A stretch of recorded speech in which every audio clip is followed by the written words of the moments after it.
the US already has the lion's share of investment flows for that reason today. So all that's happening is it's justifying it. Whereas I would say there was a time where it was not really justified. Now, if you doubt it, you shouldn't be doubting it. They will remain strong, but they will have to engineer a weaker dollar in order to make sure their economy continues to flourish and balancing the trade deficits and the like with Europe, with China, and so on and so forth. They have to do that with a weaker dollar. So somehow they're going to have to engineer a weaker dollar, put more liquidity in the system, lower interest rates, da-di-da-di-da. They'll find a way.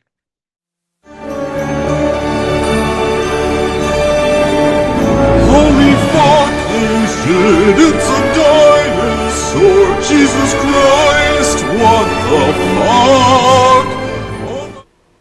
Welcome, ladies and gentlemen, to another issue of the Grey Market Talk. Hello, Nick. Hello.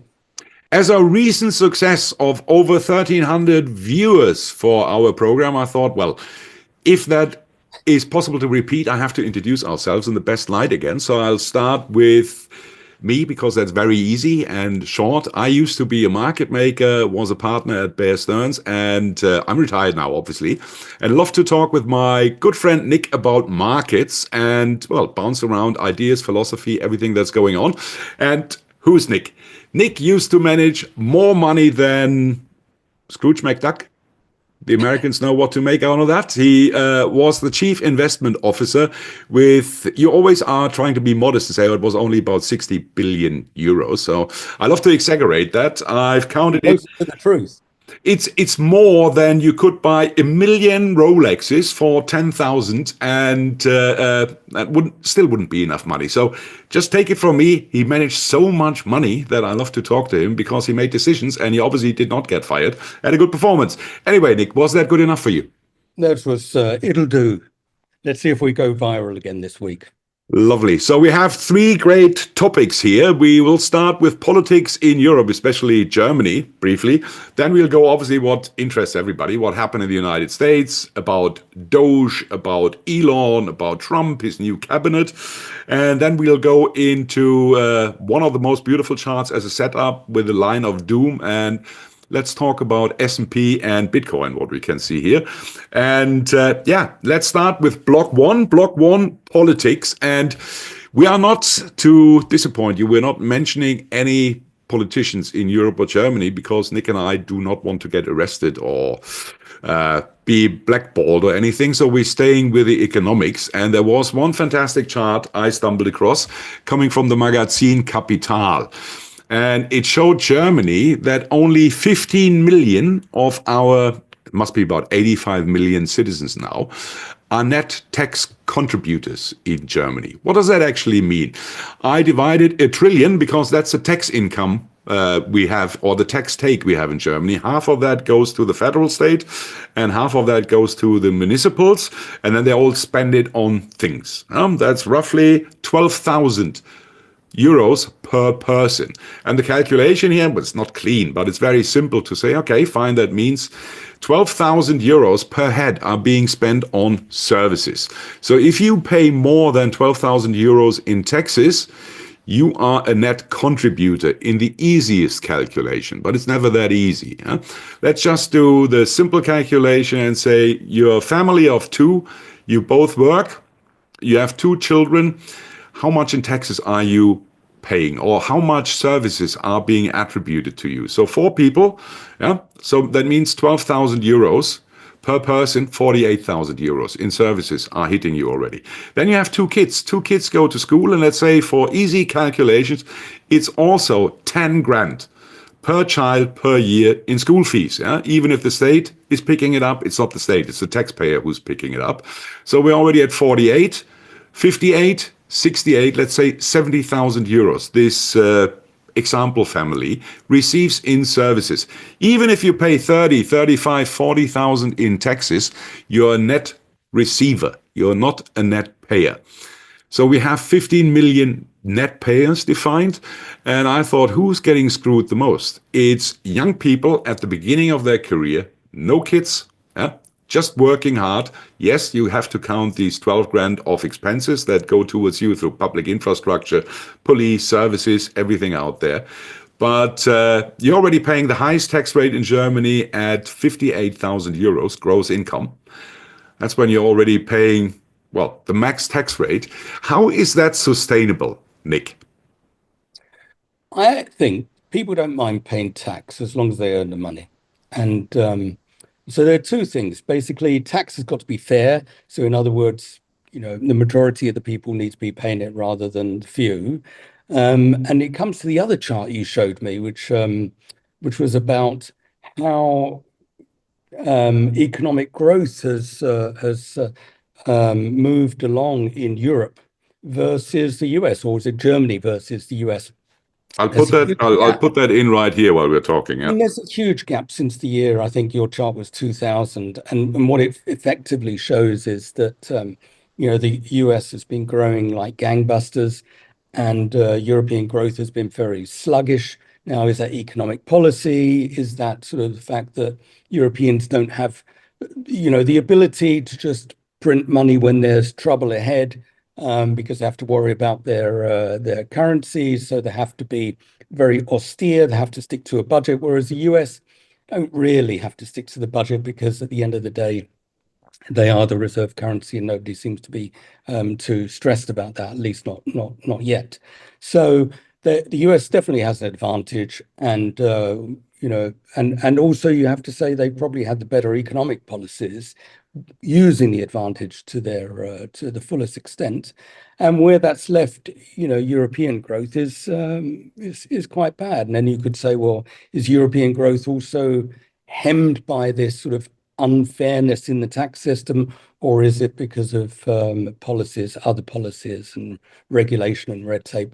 Who knows? So it comes down to, if the economy is growing and if your incomes are growing and if your standard of living is growing, I don't think people worry too much. But when you look around the world and you are struggling today, and I think the economies of Europe are definitely struggling today versus other parts of the world, then I think that's a problem. Well, we never recovered, according to this chart, after Corona. Yeah, we try to go back to the pre-Corona numbers, and you see America is producing beautiful growth. And then another chart I'm going to put in here, which was obviously our most important industry in Germany, the automotive industry. And what you can see here, the employment numbers in the automotive industry go down, down, down. There's a downward slope. Yeah? And guess which employment numbers go up, Nic? Could be government, I would Oh say. yeah, what coincidence, right? And what did that coincide with? With the change in government we had in Germany. Obviously, we don't want to mention any names. Just the arrest risk is too big here now In in fact, Germany. So, but we see that the public sector is attracting a lot of capable new employees, which brings us back to the original chart. Yeah?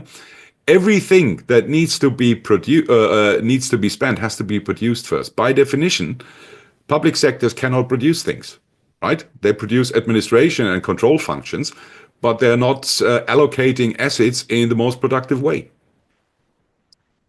yeah, I mean, exactly. I mean, this is the real question mark, and obviously, you need more government workers, the more people you have in the economy. So if the population grows, whether it's through immigration or through birth rates, then you definitely need much more administration to take care of them. But the question is, are we productive in increasing our productivity and increasing the wealth of the economy? And my guess is that the charts you showed, that's almost certainly not the case. Whereas in the US, definitely they are. Well, I think it's Elon Musk defined that nicely. He was talking in an interview I listened to a year, 2 year, 3 years ago. He was speaking about the function of capital allocators. And I thought that's very interesting because capital is one way. Yeah? We have 1 trillion in tax intakes, and that has to be allocated into parts of the industry for infrastructure, for whatever. Otherwise, it's just money lying around if you don't have guys who put it into efficient use, that this money contributes to growth. And we're not seeing that in Europe at the moment, not at all. Yeah? And the usual excuse is, Well, yeah, the war in Ukraine and our energy costs have gone through the roof, and everything is put down to this scenario. The war in Ukraine ruined everything, which gives one, we had this in the green room, the conversation. At the moment, there are noises. Mr. Scholz apparently spoke, our German chancellor spoke to President Putin a couple of days ago. And a lot of people did not like that. And I thought, why is there suddenly movement? And obviously, again, my conspiracy theory here, they do not want to give Trump the win when he gets into office. Because, yes, this war is going to end because it doesn't make sense to slaughter more and more of your young men when you're running out of pretty much everything. So wouldn't it be great to broker a peace deal before Trump gets into office, and then Biden on his way out can have the Peace Nobel Prize like Obama did for whatever reasons? What do you think about that? Well, that's an interesting thought process. Bottom line is that the war does come to an end, and I think that's obviously going to be the best thing for everybody. Opens up the next Pandora's box. We have about 1.5 million Ukrainian refugees in Germany, yeah? Which, as a good neighbor, that's what we did. The country was attacked by Russia. A lot of people had to make the decision to save their families, their wives, their children, and young men who did not want to serve in a stupid war. What's going to happen then?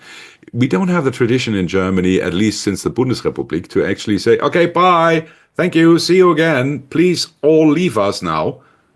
It's not going to happen, right? Most of them will stay in Germany. And we have seen these statistics, which were very interesting. Ukrainians who were distributed through all over Europe. We have this so-called citizens' money in Germany. Most of the Ukrainians who are in the Netherlands are working, hardworking people. The other people, I'm not saying that the Ukrainians don't want to work, but the incentive structure is so that, well, you have a lot of money if you don't work. Why put on the work? So I'm wondering whether then the next problem, because they can't blame it on Russia anymore or on energy prices, because what will happen when they do these peace negotiations, and that's my take on this whole thing, I might be completely wrong again, they'll probably give Putin more than he actually wants. Just two reasons. They can end the war, which is a good thing, and they can make life more difficult for Trump if they give Putin more now when he's in charge. So that doesn't solve any of the European problems we have right here, right? Because the Ukraine has to be rebuilt, so the money will still flow into the direction of Ukraine. And who's doing the business on the ground? The Americans. Not German companies, not French companies, not Spanish companies, not Italian companies. So would you want to be invested into the Eurozone at the moment, Nic? That's a real big question. I mean, sort of the other point you brought up about Ukrainians when they came here, they get this Bürgergeld or they get some kind of support. Yeah. They're not very productive because they can't work, or at Yeah. least they probably weren't allowed to work under the rules. No, they are. They are. They had a special They are provision. now. If I you think were there a was, refugee from Ukraine, you could come to Germany. You were looked after, and you were allowed immediately to work. Obviously, there's a language barrier. Yeah, it makes it difficult. But hey, I understood that there was some difficulty getting these people to be allowed to work. But one thing I'm seeing is, so people who come and repair your fridge, people who come and repair, bits of your house as things go wrong. I'm seeing more and more Ukrainians come as part of the team, if you like, and therefore, you kind of get the feeling that they're now being integrated into the services, and that's a good thing because it's always been very, very difficult. There's always been a big complaint about, we don't have the people to do the work, and there's definitely a lot of work to be done. So it's good to see that, I must say. yeah, I That's think the maybe first thing. maybe I didn't figure out this point straight enough. What I said is, if we are then rebuilding the Ukraine, but at the same time we have the productive citizens of Ukraine still in Germany, and Yeah. keep on paying them in Germany, we are in a worse position than we've been right now, and that will be. I wonder what the next excuse will be why we can't generate the growth in Germany, which we used to have in the past. Yeah, there's little incentive for the Ukrainians who are here to go back there because there's nothing really to go back to, Yeah, at least now. yeah. And as you say, Ukraine has to be rebuilt. That's going to cost money. That's going to be very lucrative for companies who are over there. as you say, it's most likely going to be Americans who get a lot of the benefit of that. So we have this situation. We hope that my theory is right. The war is going to end. The German economy is, well, not starting to break apart. We have serious problems. The automotive industry is suffering, and that brings us actually. Let's hope they get it right. And the question I'm always asking myself: if I'm a foreigner now and I have or a German company, good company, and I have a pool of investments, I want to allocate my capital. Where would I put it? Would I put it into the United States or would I put it into Germany?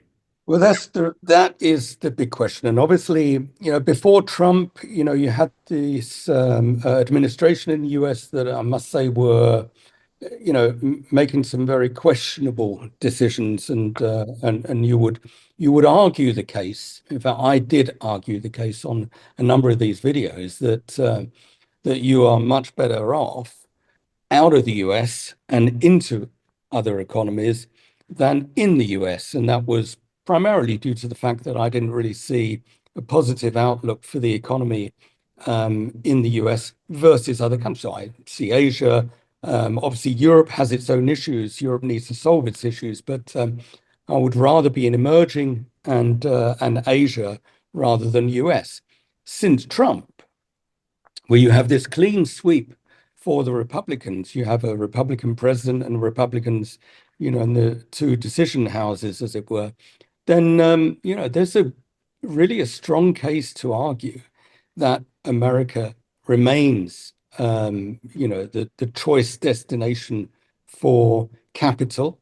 If it wasn't such an expensive equity market, but it definitely, you would say that, there's a strong case for, the economy to continue to run without recession. Things are going to happen over there.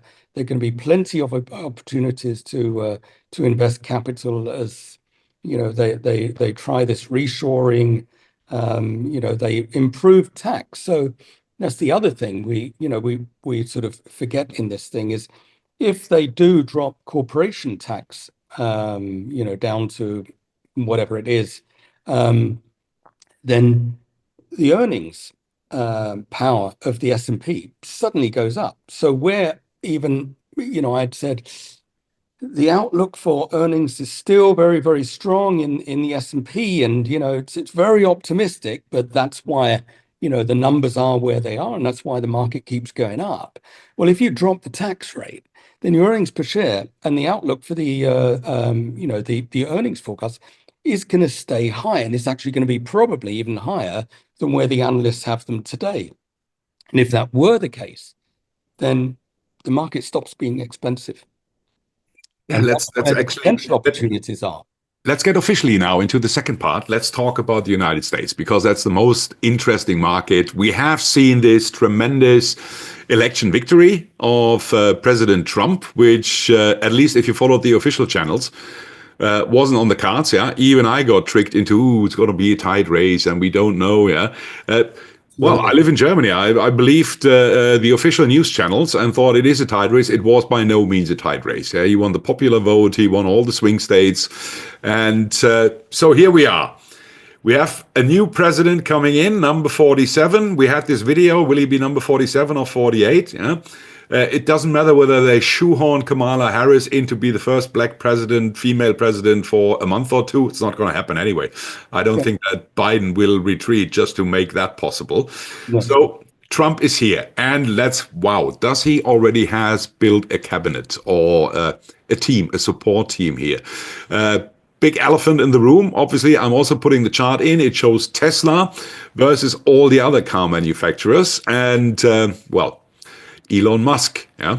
And you remember a couple of years ago, one of our colleagues told us you have to be invested in DOGE coins. And I'm not mentioning any names. Thank you, Eve. uh, put us all in, and we had tremendous performance in there on this notion, yeah, that Elon was extremely bullish and wanted it to use to be able to pay for their cars. I don't know what went out of that. Anyway, it doesn't really matter. DOGE, and now he will have a Department of Government Government efficiency. Efficiency. Isn't that awesome? Absolutely.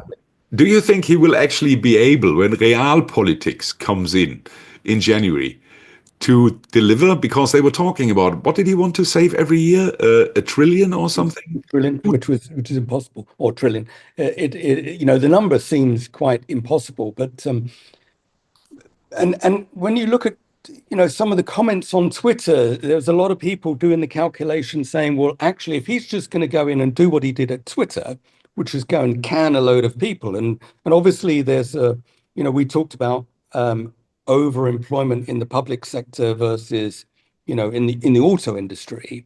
So in America also the public sector has grown very strongly, but probably it's grown again in proportion to the population growth that they've had. They've also had a lot of immigration and so on, so they have to have a lot of public sector to manage. So if Elon comes in and just says, look, we're going to can a load of people, get rid of that department, simplify the tax code, get rid of a load of people. It's a comment I made about a year ago when I talked about for people who complain in Germany that we don't have enough potential workers. As I said that time, there's a lot of bureaucratic departments you could eliminate and release them. And I think, the idea is that people have been focusing on, well, he could just let go of a number of people, they'll be useful for other tasks, and that will save the government a lot of money. But actually, when you do the numbers and you do your calculations, actually the saving is nowhere near what what you would need to have if you want to make a dent in the budget deficit. So the budget deficit is around almost 2 trillion a year. So how are you going to save 2 trillion by just canning a load of workers in your tax departments or at the Fed or wherever else you think that there's a surplus of workers? You probably only save about 300 million. So where's the other money coming from? Oh, I have an idea. And You take the independence of the Fed away, and whoever you put in charge simply puts interest rates to, I don't know, 0.5%. so that will save you 1 trillion. Yeah, so you Right. have a trillion already. So I actually think that, I fundamentally believe that America's going Japan. We'll talk about that later. But so, yeah, you could drop the interest rates. But I think, part of this Department of Government Efficiency is not about, excessive workers and inefficient operations. And Elon Musk is the most efficient operator out there. Yeah. But it's also about the price they pay for services. So there are a lot of companies who supply product, whether it's defense product, whether it's all sorts of other goods and services, to the US government, to the German government, to the French government, to the UK government. And when you deal with governments, they're not very efficient in terms of negotiating what price shall I pay. Now you're making that up. Governments are very efficient. That's why we give them all their money, all our money, right? It's just a right? rumor, I know. It's just a rumor. But imagine that if suddenly you had a resource which was very clearly defined, and you say, I don't have the money. I need to negotiate now very hard with the supplier of this service, and the supplier of this service knows that they're going to pay. So they're not very good with the price. And I think what Elon Musk will do is actually sort of get closer to the real price from a number of these suppliers of services. So the suppliers of healthcare and all of these products, they have to rethink how much margin they're going to make on government contracts in the future, because my guess is that's where Elon is going to be turned. And Vivek, by the way, he's Yeah. also in that side, and he's also a strong businessman. I think that's where the money saving will be done greatly in this DOGE department, as it were, and not just canning people and saying, well, that's it, you saved 300, shut your department now because we don't need you. I think the department is needed, when it comes to negotiating the price of services. And frankly, that's a really good thing. Every economy needs kind of the experts to examine really just how much you're paying for services. I mean, we've had so many horror stories of the Brits paying this, that, and the other, and it's wasted money and canned project here and that railway network not running here. You know, it's a blueprint for how governments can be run in the future, instead of by bureaucrats, but also by businessmen. And I think that will save a great deal of money. It's a positive thing for the deficit, but it will take many years for it to happen. I mean, Elon is good, but I really wonder how long it will take before we start to see some true savings. Let me ask you a question. I'm tend to agree with most of what you say, but it will take years. We have an example in Argentina with Milei. What was his famous line? Fuerte. He managed within a very short time to bring monthly inflation down to 2.5%, where it was at ridiculous levels before. I don't know the number, but it was something you were just at the level of runaway inflation. And he brought it back, and I don't know how many ministries he dissolved simply by doing it. Yes, the argument is always, oh yeah, but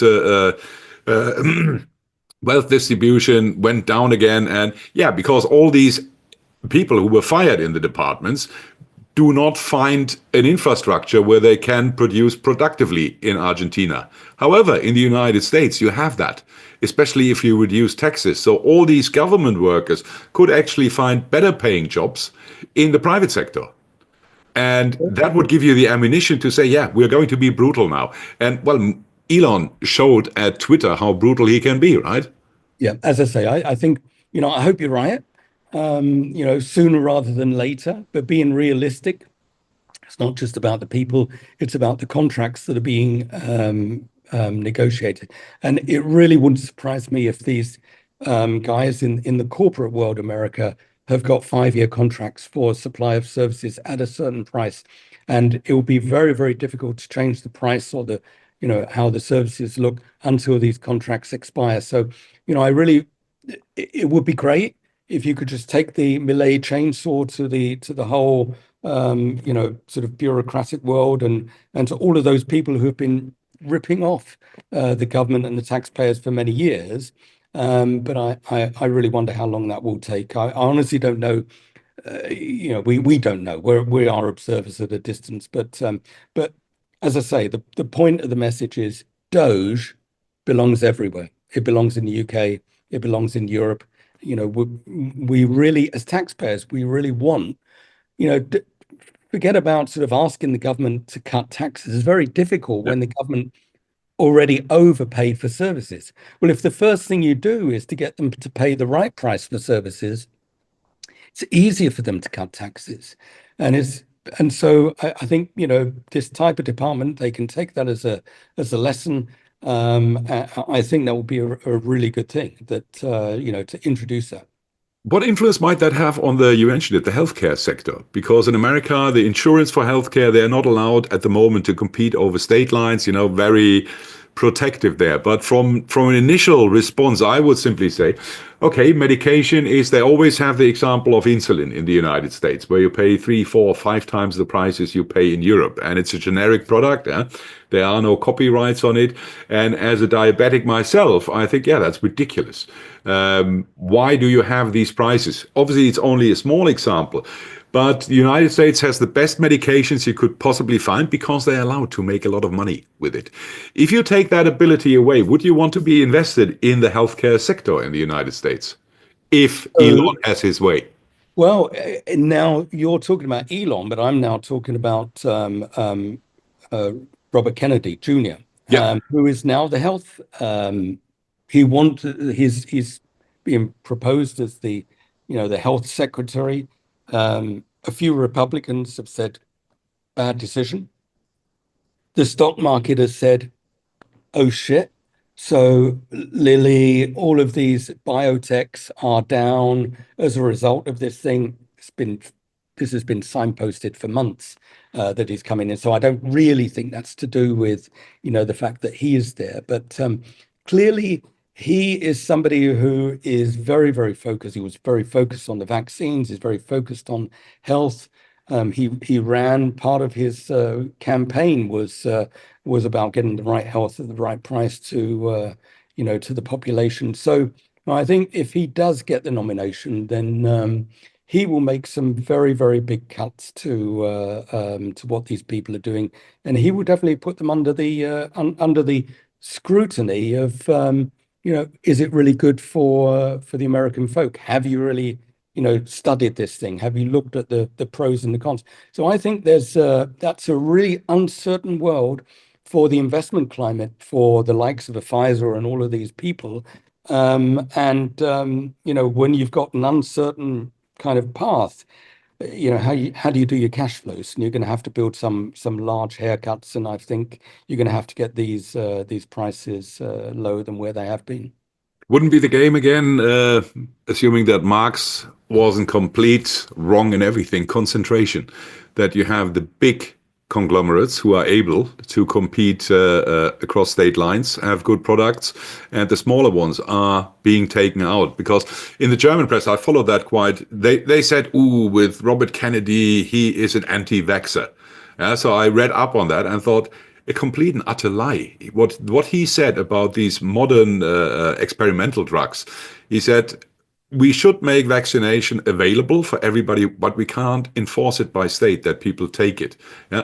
Especially with the new untested vaccinations, you have to make them available, but you have to let people make the last decision whether they want to take it or not, which was one of the business models, obviously, of the big pharma conglomerates who are also the big spenders in the whole election process, to say, okay, wait a second, we have to come really with good product. We can't rely on the state anymore to shove it down people's throats is the wrong word, or make them get injected about Absolutely. stuff. No, absolutely right. And I mean, you saw the example of that of the Canadian truckers. I mean, we don't need to Yep. make this sort of a European thing, but it happened over there. The Canadian trucker said, "Look, we're in a cab on our own. We really need to get vaccinated," and so on and so forth. And then they blocked the road, and then they sort of took the money, and then they did the same thing with the Russians.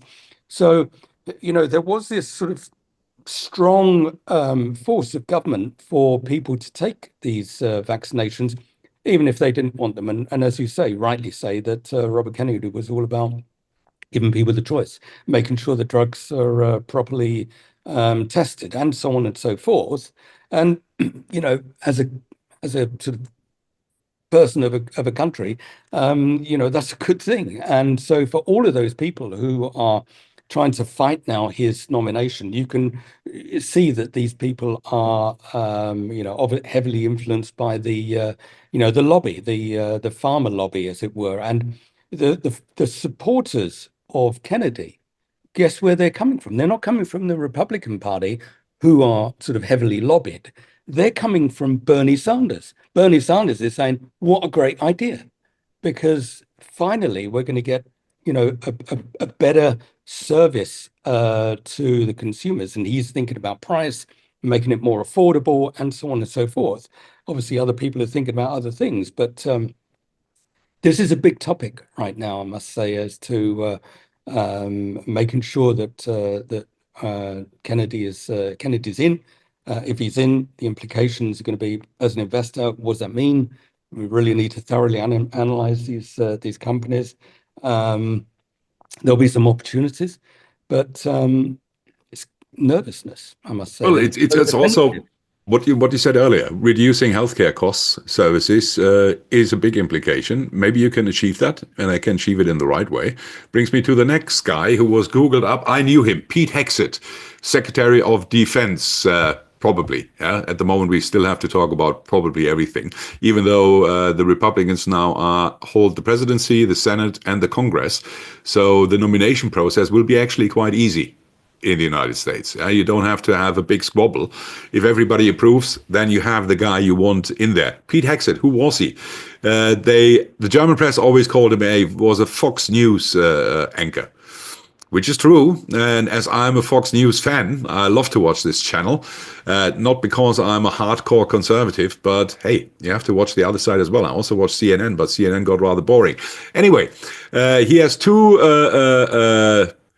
how do you call it, Bronze Stars for bravery in combat, in battle. And the first thought I had, do you remember the time when Trump was President 45, and the chief of staff, I've forgotten his name, the first call he made was to the Chinese and said, yeah, we keep him under control, something down this line. With Pete Hegseth, you will not have that. You have somebody who actually believes in the, shall we call it, supremacy of American firepower, of American force worldwide. So again, going back into the budget, does that mean the Americans are going to spend more on military, raising the deficit, or keep it at the same level, squeeze it out of NATO, the Europeans, who are not paying their, how we call it always, the fair share when we talk about taxes, their fair share in defense? What implication will have that on the US economy, Nick?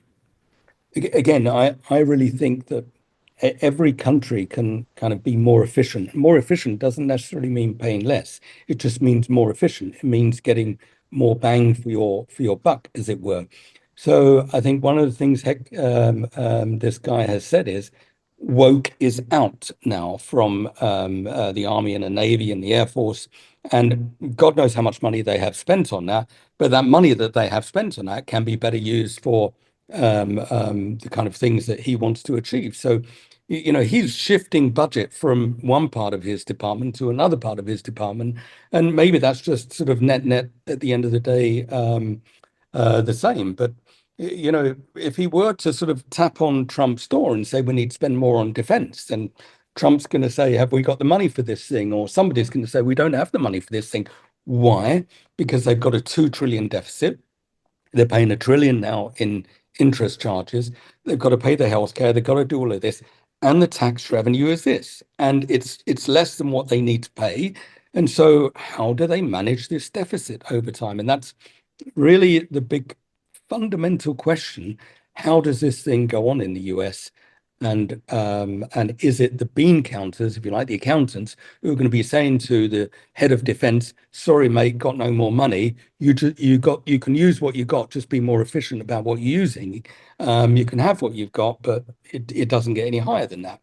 And that may well be the case. So efficiency, I get the feeling, is the name of the game. And it comes back down to DOGE, and it comes back down to, and I really think that money is at a premium now.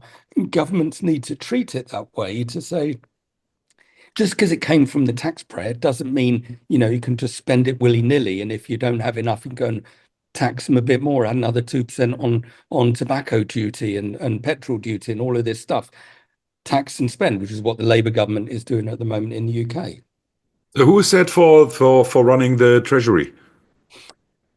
That's a really good question, because it's somebody I know very well and somebody I respect very well, Howard Lutnick, of Cantor fame. He led Cantor, and I know this guy has built an amazing business. He is a crypto fan, a Bitcoin fan. I think he owns a couple of 100 million Bitcoins, definitely.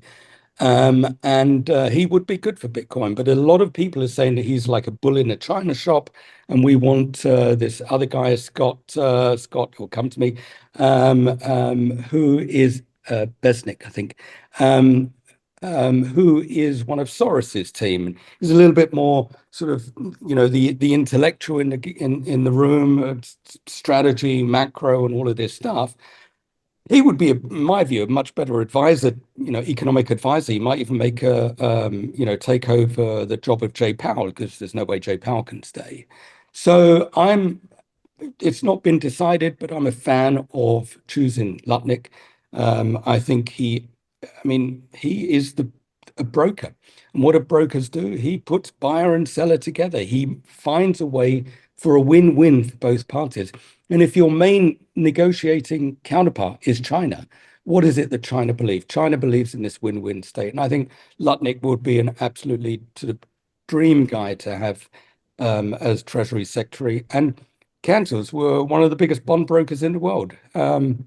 So that's the candidate. And the other candidate is getting a lot of support from different people. I think, if I'm not mistaken, Musk also favors Lutnick.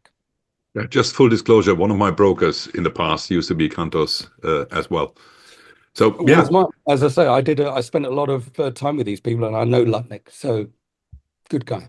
So it leaves us with the last question appointment, Tulsi Gabbard being in charge for the information services. What is that? The NSA, CIA, FBI, all of Could that. well be.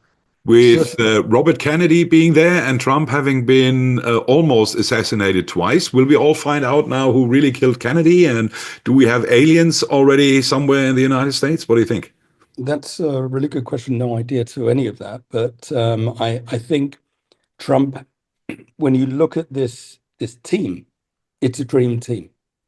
And it's very rare to sort of see all of these people as a team, but yet as individuals who are stars in their own right. And I have to say, you look at that and you look at investing in America, you say, "Ah, these guys are going to make it. These guys are going to continue to be a dominant force in the world, and they are not going to fail and become a weak country. They're going to stay strong. Their economy is going to stay strong. They've got the right people in the right places. And the positive thing is they are not focused on war. They're focused on economic strength and they're focused on defense. And that's it. And, as an outsider, that's kind of what you want. Yeah, well, it's what we all want, right? But they tend not to do it in the past. And let me This is a dream team.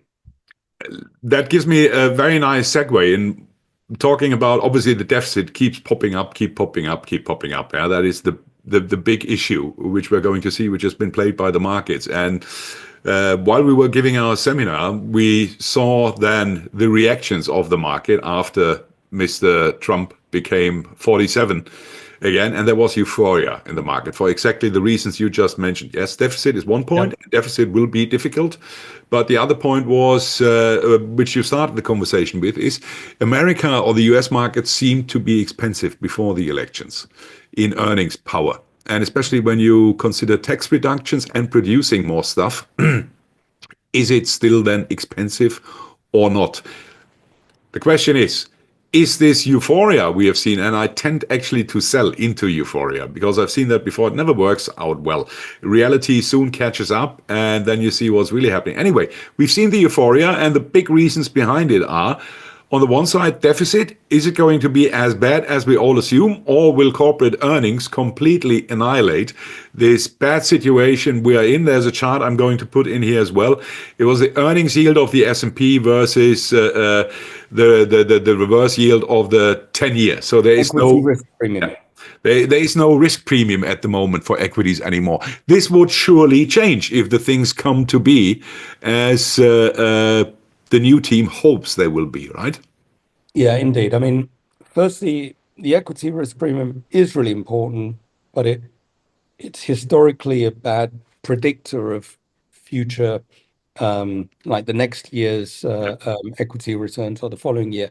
It's a good longer term predictor, and therefore you kind of get the feeling that the returns, if you don't cash in there now, you're going to struggle to maintain that. But there is something new, and the new thing about the earnings we talked about is the tax reduction. If the corporate tax gets reduced, the earnings per share are going to increase, and if the earnings per share increase, then the forward-looking PE ratios aren't going to be as expensive as they are today, and they are ridiculously expensive today. And so, you could imagine that they become more normal. Normal doesn't mean cheap, but it means that it's just not as rocket expensive as it has been. So there is that sort of positive thing in the background. It doesn't mean that we won't get a sell-off in the near term, but it does also mean that there's probably another part of this rally that is still to come. It's what everybody, or I heard the word now quite often, golden age. Is a golden age about to happen? And that is for me the best, well, pinpoint for what we have seen is euphoria in the market. I was always missing that. Yeah, the markets were overvalued. And obviously we listen to the numbers that come in. And the earnings point is, I think, one of the most crucial things. If we assume that the deficit is not going to spiral out, yeah, and that they will simply take down interest rates because that gives them a chance to reduce the costs the state has, at least in nominal terms. Yeah? They make their savings in there. At the same time, they reduce taxes and make production, because that we had this discussion over and over again. They always say there's only one way to fight inflation. It's a monetary phenomenon, and you only have to do it on this side. And I always say, have they forgotten all the textbooks? You can also fight inflation by producing more shit. If you're able to produce more, double the output, then inflation is not a topic. Then money supply is simply the grease for the wheels to move forward. That would be the positive scenario we have in here.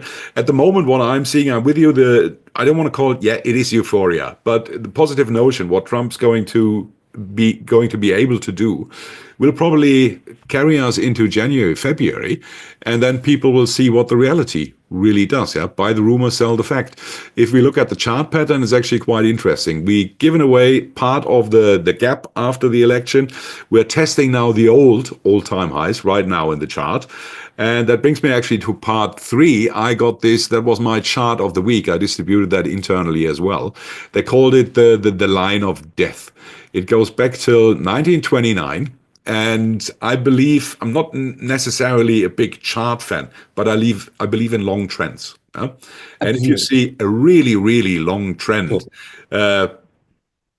just pinpointing the highs we have seen, we have this now. We are at the moment, at least, very expensive in the market. The S&P is dangling right at this line of death. Everybody seems to have this sense of euphoria in here, but now we also have the situation, the numbers, especially I questioned, don't have to be tinkered again anymore. Yeah? Employment figures, they can show the real numbers now. We've already seen, what was that, retail sales, some weird number last week. Retail sales nominally went up better than expected, and core retail went down. So I had to look up again. What's core retail? Core retail is they eliminate energy prices and new vehicle purchases, because they are the most volatile part. So if you leave that in, retail sales looks good. The American consumer is still strong. If you take those out, it's negative. Yeah? So all these little things we were already discussing on this channel over and over again seem to be coming in, and there is nobody who needs the urge to make the election for Mrs. Harris more palatable. So Trump will now fight an uphill struggle against the real data, and he will not be able in this short time to turn it around. What's your take on that? Yeah, we honestly, I agree with you. I must say, nobody really has a clue anymore about what's the real number. Where is the real unemployment? Where is the real growth? These numbers may well have been, for want of a better word, cooked, or another word, mistaken, miscalculated, coincidence. But irrespective, we don't know.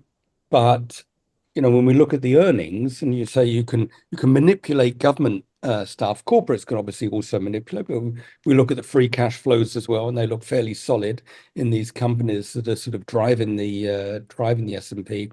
So we will find out the truth over time. But I sense that the way that the things have been going since COVID, and there was a Macro Voices this weekend with Vincent Deloire. I don't know if you managed to catch it. I didn't listen to it yet. I was still stuck with Pippa Malmgren. Right. The bottom line is, and it's a fascinating thought process, that there is an economy outside of the economy. So when we look at bank lending, we see bank lending is kind of tapped out, but where's the lending coming from now? It's coming from all of these private credit funds. It's coming from somewhere else. And when we look at, what are people doing when they're unemployed? In the old days, when you're unemployed, you go on a job queue and you sort of line up and you say, I'm looking for a job. Now, what people do, and you and I both know this, they become traders at home. They do YouTube videos. They earn their money in another way. So there is a side of the economy that is expanding, and the size of this economy is actually quite huge. And the third part of the argument is that the stock market's gone up so much that it's created an amount of wealth that, excuse me, that people can basically say, well, I can continue. The consumer is not tapped out because the wealth that's out there with the stock market is just so great. And how much has that gone up? It's gone up by 50 trillion, according to this guy. So when you take all of these things together, where's the recession? There is no recession. And there isn't a recession because the nature of the economy post-COVID has kind of morphed. And we're still looking at this thing over here, but there's something else over here that's actually growing. And it's growing much faster in America than it is obviously everywhere else.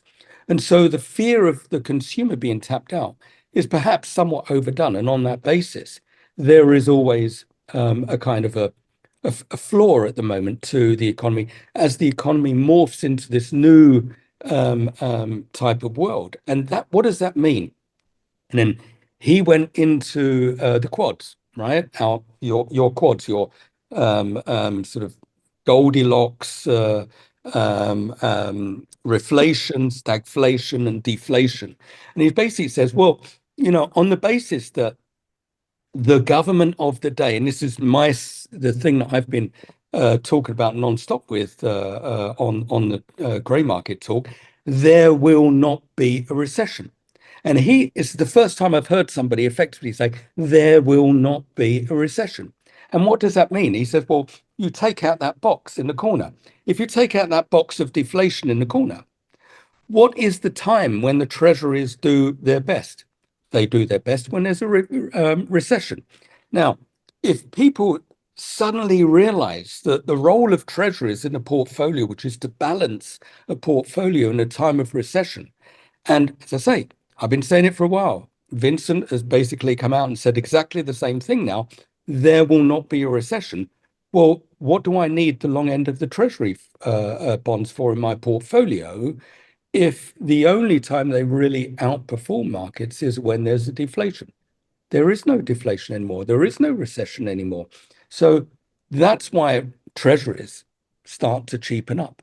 And this is, I think the point he was making to kind of argue the weakness in the treasury bond market, especially now. I mean, my view has been for a while that these things as a long-term investment make no sense. As a trading investment, they make wonderful sense. At 5%, you want to buy them. At 3.5%, you want to sell them. At 4%, you do nothing, right? And we're kind of in the middle of that range right now. But his view, and I share that view, that when you reduce the probability of a recession, you then reduce the necessity for these long-dated fixed income assets. Short-dated fixed income assets, what a wonderful thing. But long dated, well, I don't think so. I have one point to destroy your case because I heard that there was a little tidbit that actually the government under Trump will go into the credit card fees or the interest rates being charged on credit cards and want to freeze that at a cap of 10%. 10%. Also supported by the Democrats. What a wonderful thing. Basically no more rip-off of consumers. Yeah, but what in Germany we have that already. Yeah, it's called Wucher. You can't charge above a certain percentage on the credit Not cards. but, That's why we don't use credit in Germany. People use their credit cards as debit cards. In the United States, obviously, it's a complete opposite. Yeah? They finance their debt, they make the minimum down payments, and they keep on spending, not because they are irresponsible, but they have to. Things have become so expensive through the recent inflation shock.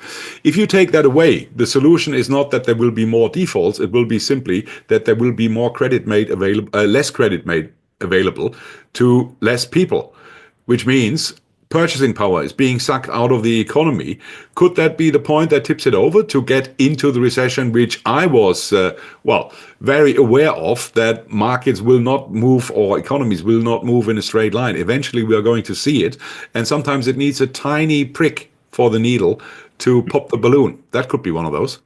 Okay, two points there. One is, why do people need credit in the first place? You're absolutely right that the economic growth where it has been, the huge stock market rally, the 1 trillion of interest rate that is paid on treasury, all this money goes to rich people. People Yep. would normally associate Democrats with, it's just equal and fair. The total redistribution of wealth in America under the current administration, previous administrations, has kind of gone the other way. It's rich people have definitely got richer. And so those people at the bottom end of the chain, after an accrued inflation rate of at least 25%, these people have their back against the wall. They are absolutely struggling. They don't have, factory to go and work in anymore because that's based somewhere in Asia. And you're right. So these people are truly harmed. The other reason, of course, people have buy on credit cards because they say, well, I got my money in Nvidia at the moment. I'm not going to take it out of that. I might as well just sort of, load up the card and go and buy some stuff. So there is this sort of ease of access to cash when you've got cash allocated to equities or bonds, whatever it might well be. You might use your credit card more. I don't think that if you cap the interest rate, that banks will restrict the supply, because I think there are many organizations out there that will sort of offer this service where banks do not. So if the banks stay away, someone else is going to just step in. Good Because point. 10% might be enough. Good point. All right, then let's do what probably everybody is already waiting for. So you have two charts available for us. One is the S&P and one is the magic asset we all have, Bitcoin. I'm putting this chart in right here now. It shows you the asset classes, which are the biggest asset classes we have. And it's obviously, it's not perfect, but it shows gold. And now Bitcoin is one of the biggest asset classes as well, apart from the usual suspects, Microsoft, Nvidia, Yeah, Facebook. I mean, we could also show gold briefly as well, but Yep. let's do that. I will now That take. was actually while you're putting up the charts. The question is, dollar is going stronger and stronger and stronger and stronger. What's that all about, Nick?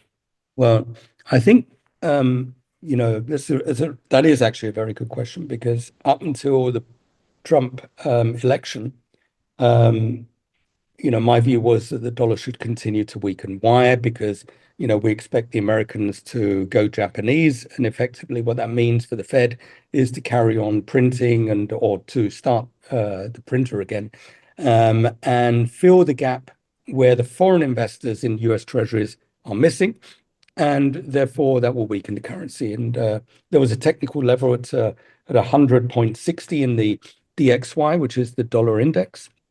It didn't break. So we recovered, and we're now on our way back towards, well, I think we're at 107, 108 right now, which is it's quite high for the dollar.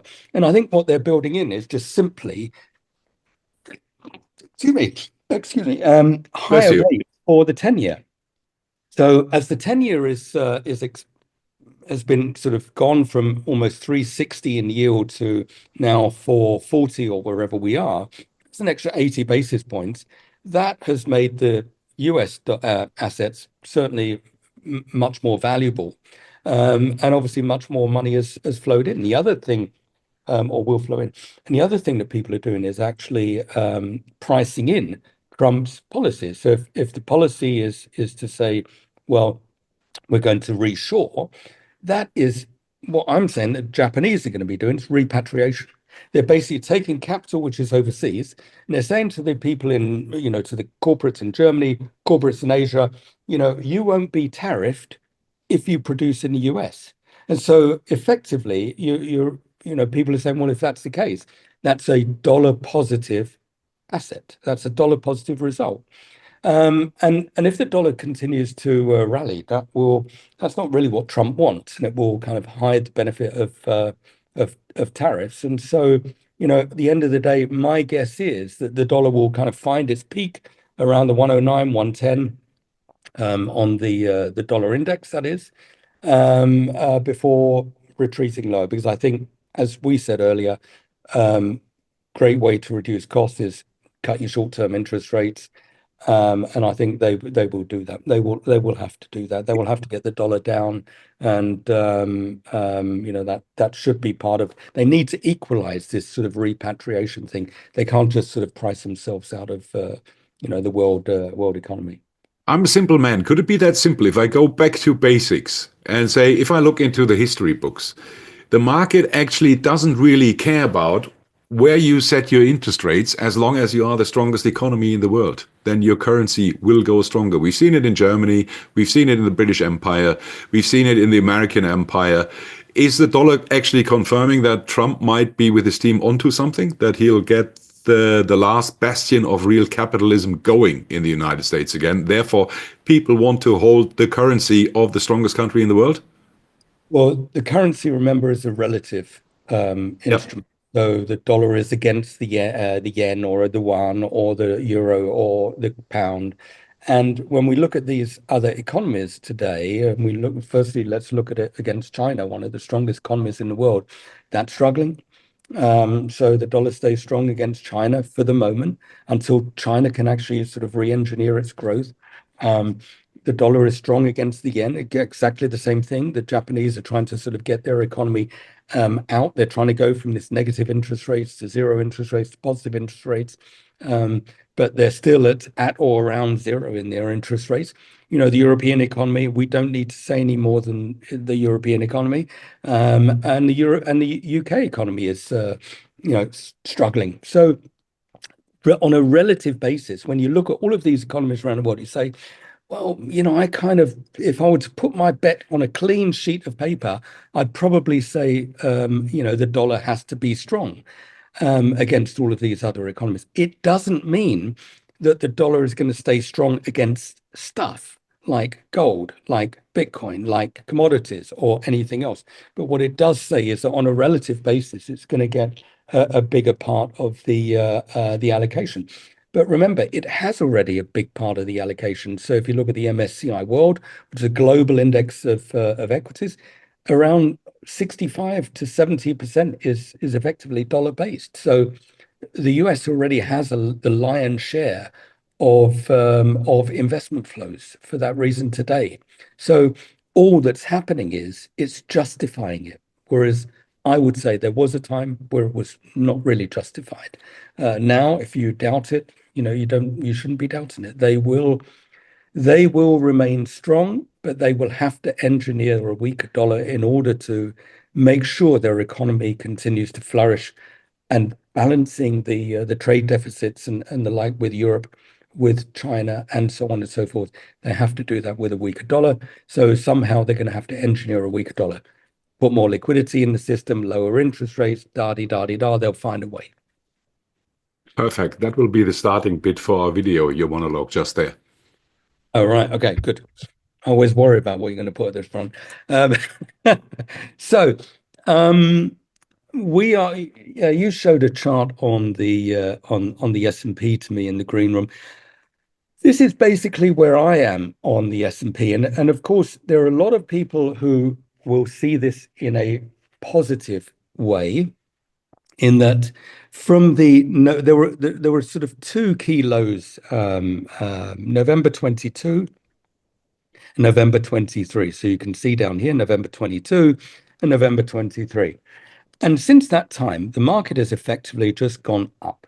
And arguably, when a market goes up, as an Elliott wave analyst, you don't sort of count 1, 2, 3, 4, 5. You basically say 1, 2, 1, 2, 1, 2, 1, 2, until you see some overlap on the downside. So we don't see yet some overlap on the downside. But as you put this chart up where you said, well, there's a long-term channel point coming in at that level, where we are today, then it is not implausible that this might be a significant high. So, I've labeled this thing to show effectively a significant high, where what I'm doing is saying, well, from November 22, we've had a wave one, a wave two, then we've had 5 waves we've had a subwave one and subwave two, subwave three, subwave four, now subwave five. So since November 22, I am labeling this thing as a one at November 22. So that was wave two.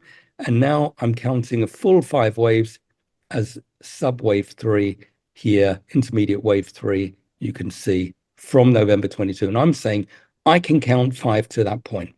Just because you can count 5, it doesn't mean it's the end.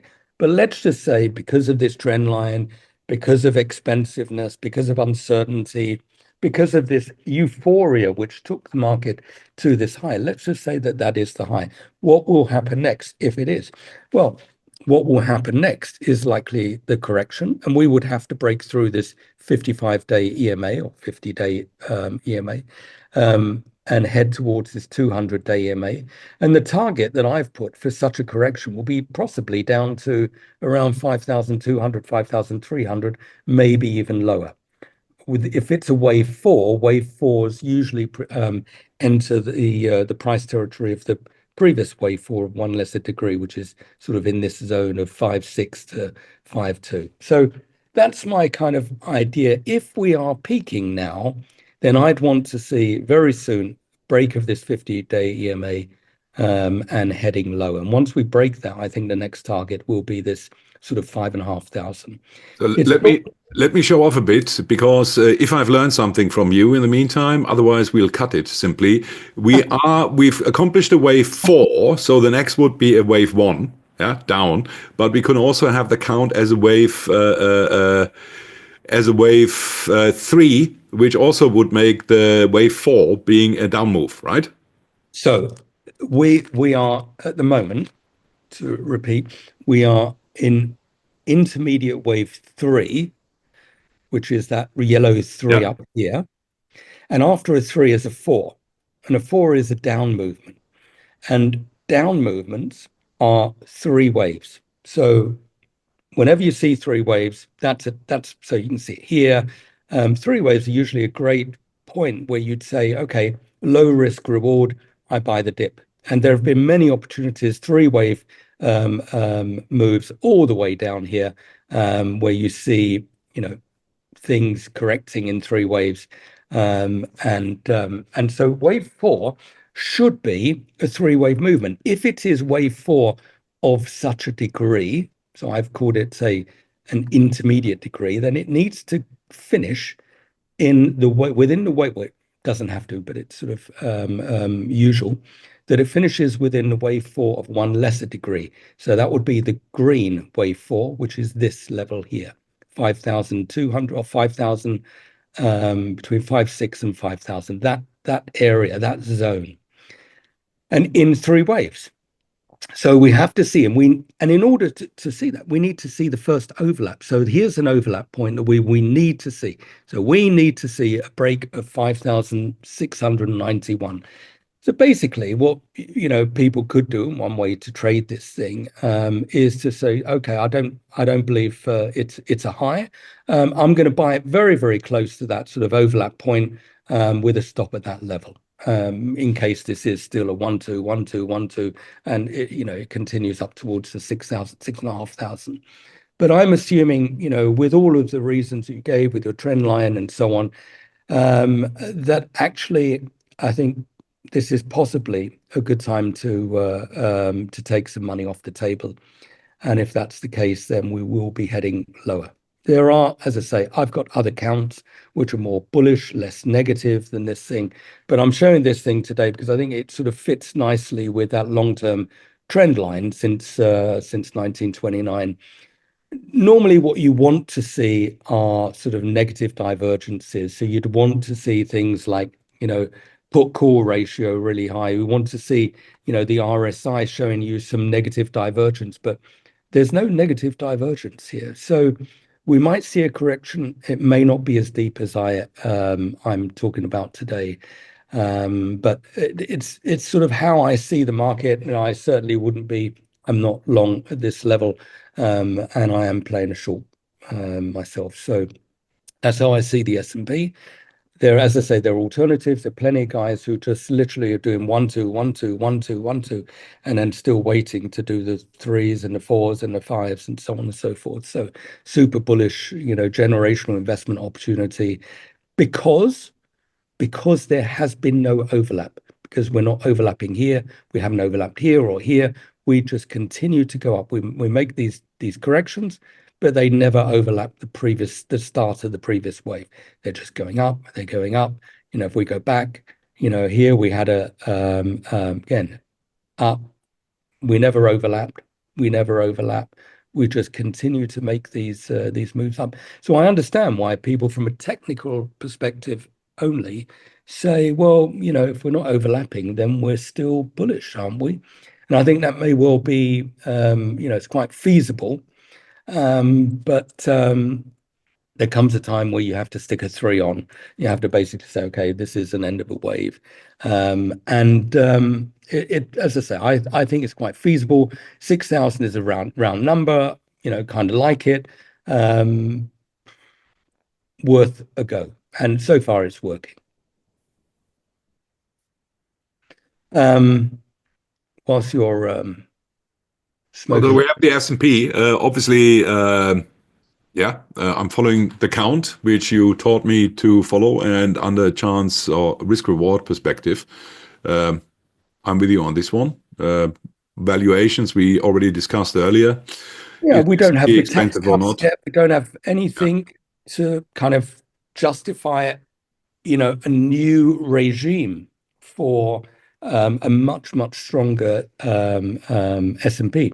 But I mean, to put it into perspective, if I'm counting this as a 3, technical level 3, you can see, follow this yellow line down, that there has to be that we will sort of finish with a 4, but it will have to go for a 5. And so 5 is much larger. So this is not the end of the US stock market as we know it. This just means that it's time for a bigger pause, time for a bigger correction in the same way that we've seen before. And if I'm not mistaken, also from the cycles analysis, we're already at a point of the peak of a 41-month cycle, which is a very strong cycle in the equity markets. You can follow that from the foundation of the study of cycles. 41 months, we're there or thereabouts at the peak. So this is one that you want to take note of. The larger cycle is still not due to come until 2026, but at least there is a cycle that's coming in sort of fairly now. Therefore, for all of those reasons, I stick a 3 on it. Technical situation, 3 on it. Okay, got that. So brings us to the thing where you had a couple of magnificent calls. Oh, do you want to go do gold first? Let's just quickly do gold. See, I've put a 1 on this thing.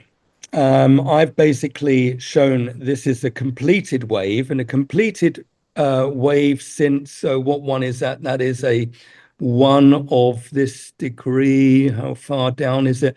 So again, from the low, so in a similar vein, from the low of November 22, which was, or October, September 22, I'm saying that we've kind of completed a strong sequence. And for that reason, I'm kind of saying, okay, plausible that we get some kind of retracement here. Actually, I'm doing it from this low, from the low of November 22. I'm saying, okay, we've got 5 waves there. Maybe of a different order, maybe a 3 instead of a 1, doesn't matter. The point is it a significant high? And I'm claiming it's a significant high, and I'm giving some confidence because it sort of broke this low here of 2,600. So that's the first overlap.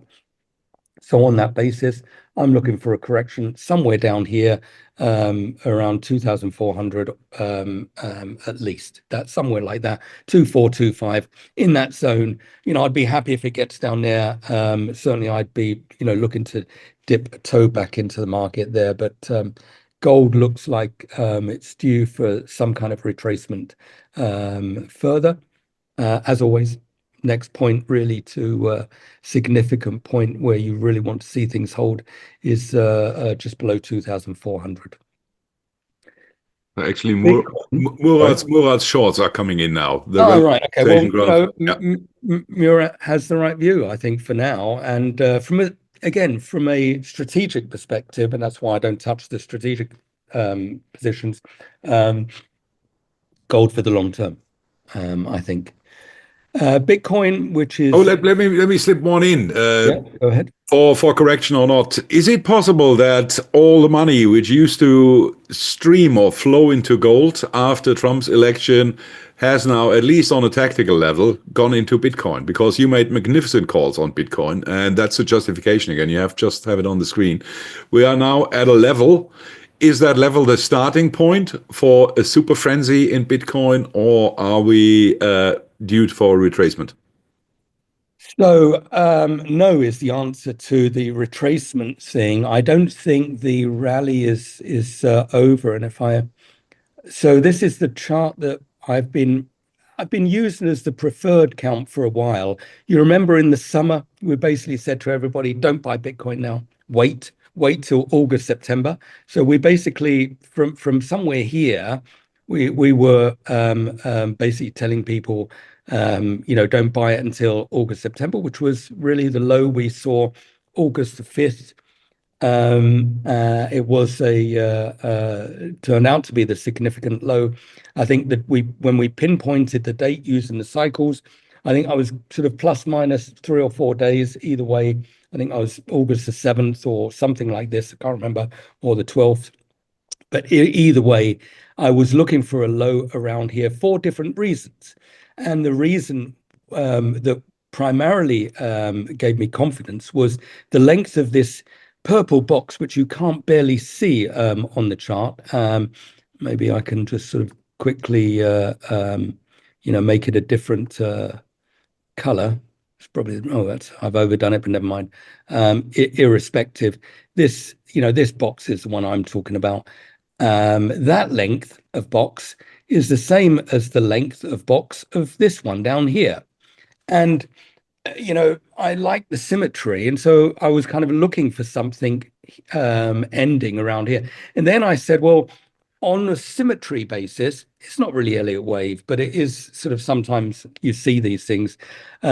We had a kind of once we found a significant low, I said, well, we kind of meandered a little bit in 2023 October for a while before we rallied. So I drew this box. I said, that's the meandering time. And I sort of tagged it at the end of this one. And I said, okay, let that be the meandering time. And that was, significant low actually at the end of this box. And that's when the rally starts. And so how I see the rally from that original significant low down here, I hope you can, I'm going to try and make the screen a little bit bigger. So to basically say, look, from this level here, I need to count 5, right? That's my job as an Elliott wave analyst. So I count 1, 2, and then 1, 2, then 1, 2, 1, 2. And then we start having our first 3. And with a 3, I have to have a 4 and then a 5. That just finishes red wave 3, which joins with this wave 1 that I've got here. So after that red 3, I would need another 4, and then I need another 5. That gives me gold wave 3, which is part of this gold wave 1. After that wave 3, I need a wave 4 and a 5. That wave 5 becomes the end of pink wave 3, which is part of that first pink wave 1.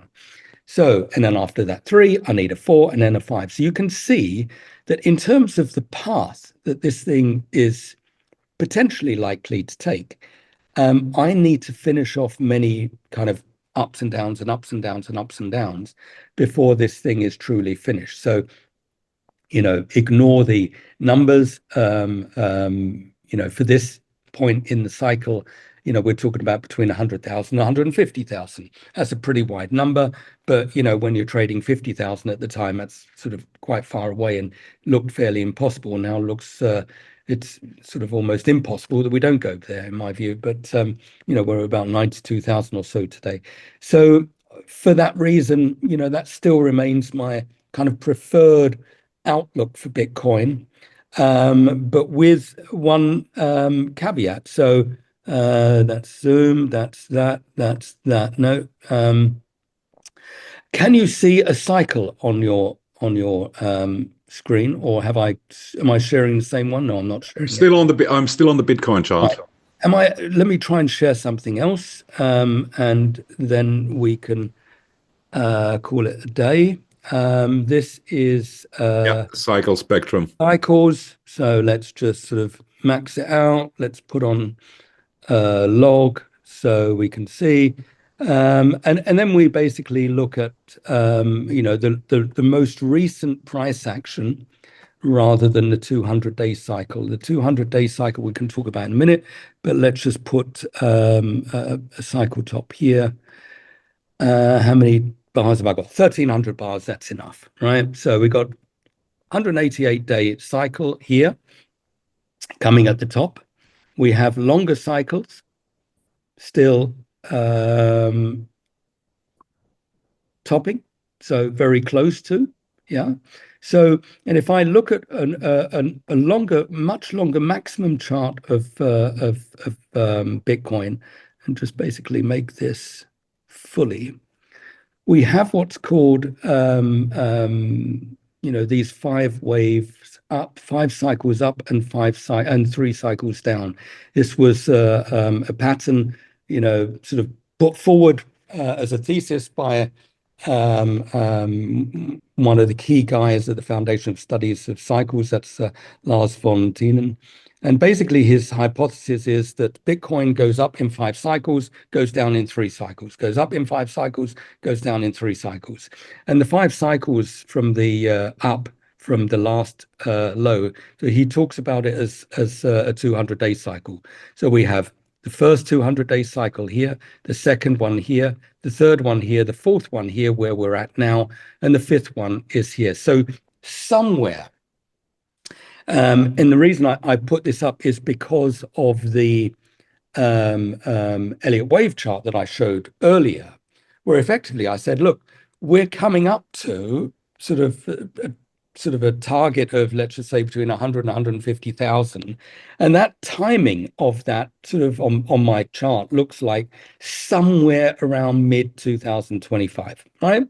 So somewhere around mid 2025 kind of fits in with the cycle here of, the fifth cycle of this sort of 5 up, 3 down cycle thing. So from a timing perspective, it looks like this thing, the first wave of this thing, is likely to go on. So I stop share now until at least the summer of next year, and that's basically what I'm effectively saying here.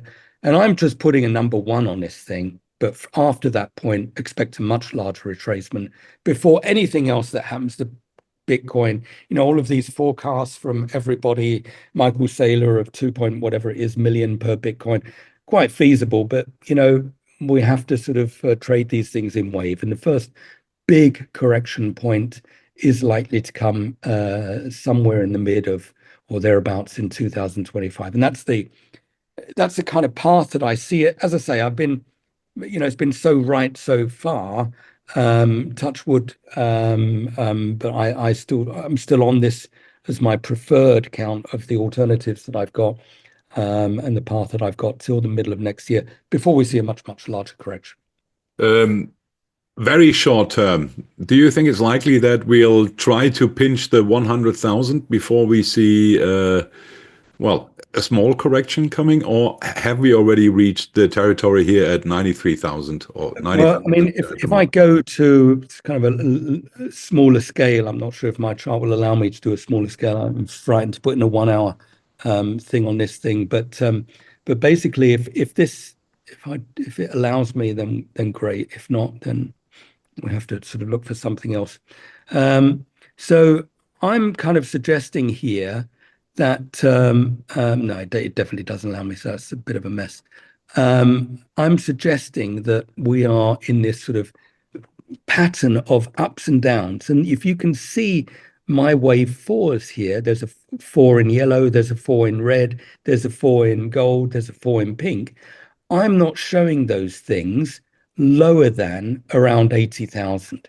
So basically, the way that I see it is that crypto will continue to make new highs and come back down into the 80s, then make higher highs and, come back down maybe into the 80s again and sort of work its way zigzag upwards, where 80 is now kind of the floor, where before, where we saw, Bitcoin was the 50s were the floor and the 60s were the floor.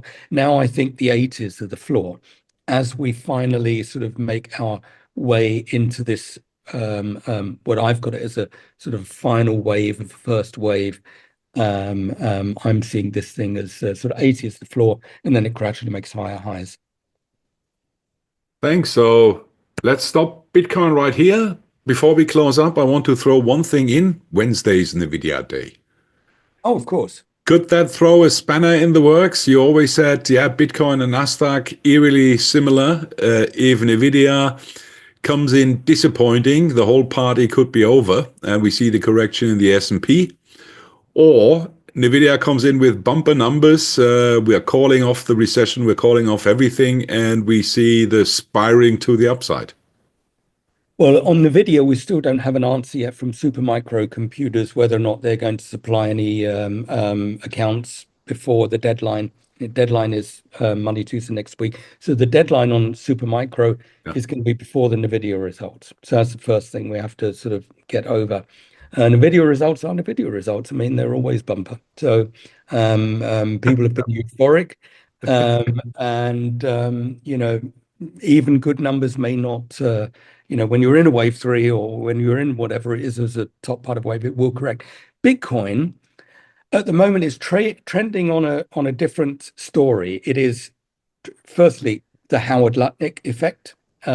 He is a big. If he gets the Secretary of the Treasury, that's a big story. Gary Gensler going, that's a big story, especially for the altcoins.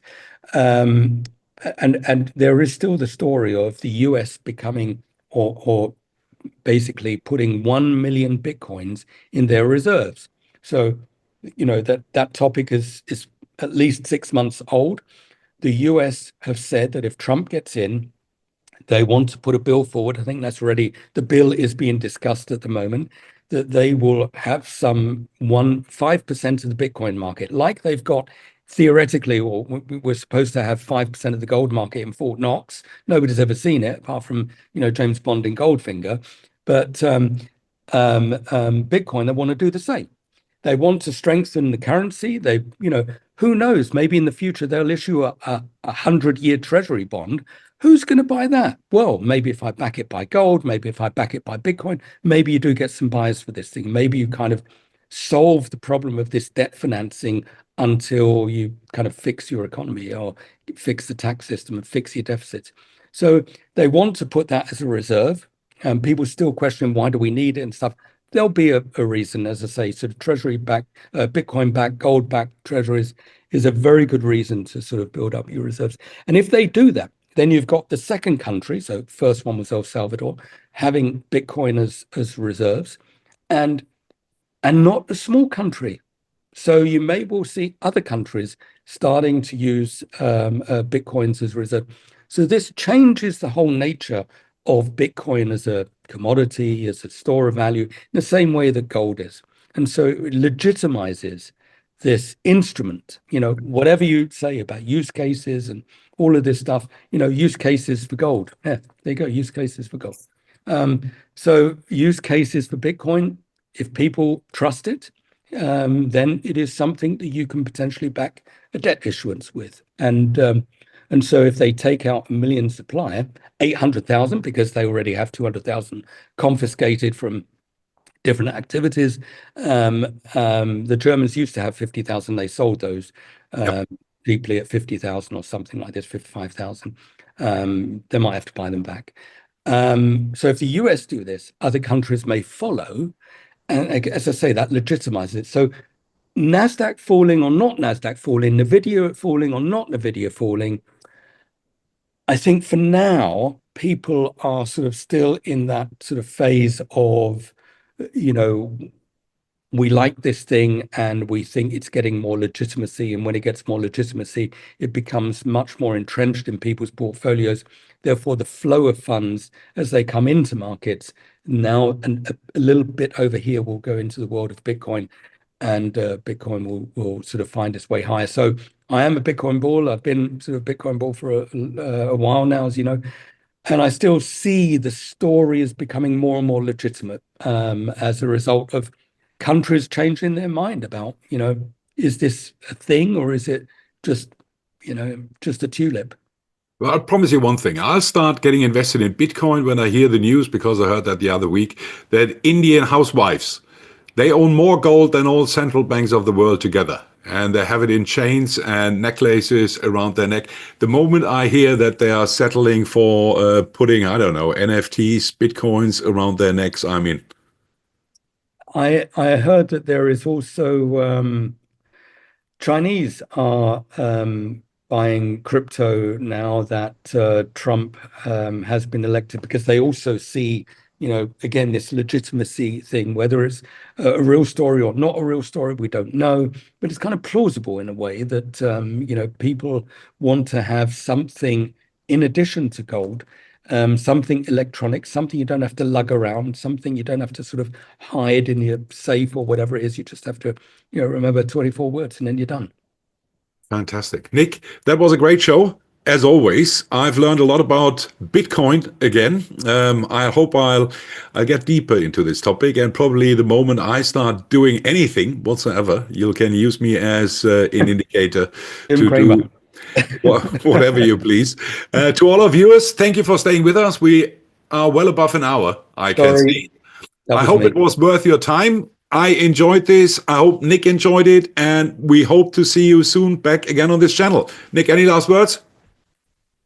We want to beat 1,300 and whatever it was. So like, share, and subscribe. Thank you very much. Bye bye. See you soon. Bye-bye.